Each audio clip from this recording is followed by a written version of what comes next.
case briefs, and so much more. LSData's got what you're looking for.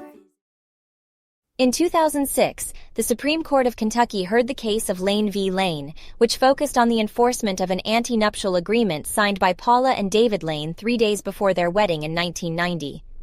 The contract waived maintenance and declared any separate property as non-marital.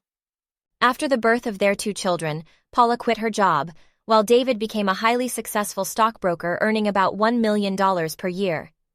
The case questioned the enforceability of the ante-nuptial agreement and if subsequent events, such as the significant income disparity between the couple, could render it unconscionable.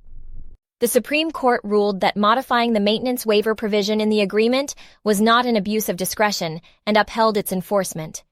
The Court of Appeals decision on the 401(k) plan was reversed, and the valuation of the general partnership interest was confirmed.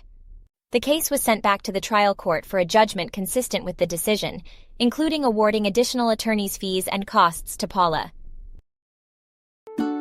Case briefs, and so much more. LSData's got what you're looking for. Visit LSD.law, elevate your mind. Leave the stress of class.